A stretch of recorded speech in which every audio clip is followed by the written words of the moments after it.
him with a mustache, that's not very Vince McMahon-ish. Let me say this. I've never seen him with any facial hair at all. Because every time I would see him, like everybody else, he was always clean-shaven. And to him to grow a mustache, I'm thinking, he must be watching the show, and he's jealous.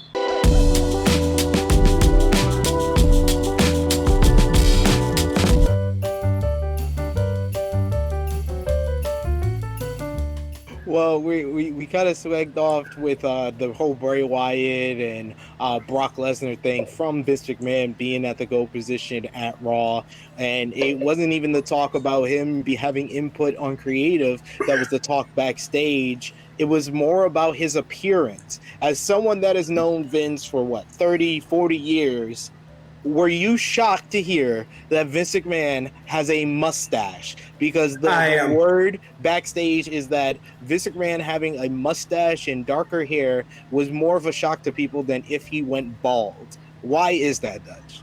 I don't know. Him with a mustache, that's not very Vince McMahon-ish. Let me say this. I've never seen him with any facial hair at all. Because every time I would see him, like everybody else, he was always clean-shaven. And to him to grow a mustache, I'm thinking, he must be watching the show, and he's jealous. That's what he's doing. He said, I'm going to catch that damn Dutch anyway. I'm going to grow mine, and I'm going to dye mine. See, mine's not dyed, as you can tell. But look, my hair's pretty dark. I don't understand that. But that's what it is. Him growing a mustache, I'll have to think on this. There's going to be a reason for it.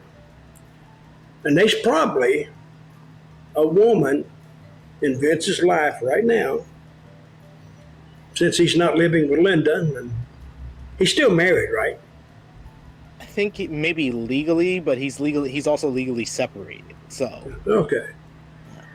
But I'm sure there's a woman in his life that may like it. And so he grew it out. I would like to see it. I saw a picture, but it was doctored. Yeah. Wasn't it? Photoshopped, yeah. But I wish somebody would take a picture of that so I could actually look at it.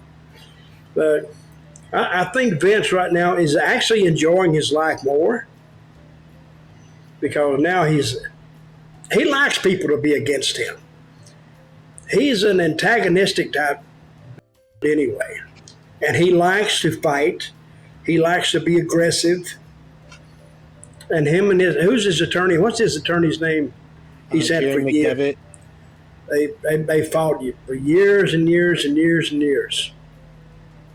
I would tell you about the time that McDevitt called me and wanted to bring me to Stanford to. I would tell you that story. No.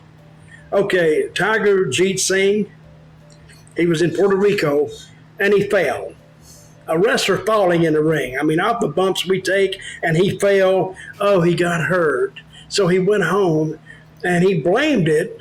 He blamed it on me, I guess, or the promotion in Puerto Rico, because it was raining that night, but there were a bunch of other guys in the ring, too. I mean, it rained and stopped, but the mat was a little wet, and it was slippery. They kept trying to call me, and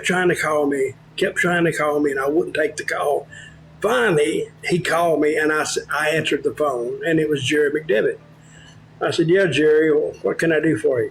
Well, Dutch, listen, we need you to come up here to Connecticut to testify in this trial. I said, about what? And he told me.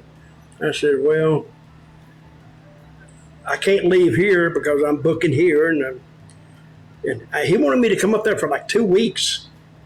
I said, am I going to get paid? He said, oh, no, we can't pay you because that would be like influencing your testimony. I said, well, I'm not interested. How am I going to pay my bills? They're not going to pay me here if I'm in Connecticut. True. He says, well, then he kind of got a little pissed off and he got a little, aggressive with me. He says, well, what we can do, Dutch, he said, we can subpoena you. And when he said that, and I'm not an attorney, but I said, well, Jerry, that's a good idea. Why don't you subpoena me and force me to come to Connecticut and put me on the stand, because you're not going to depose me before I get on that stand. You put me on that stand, and I'll gladly come.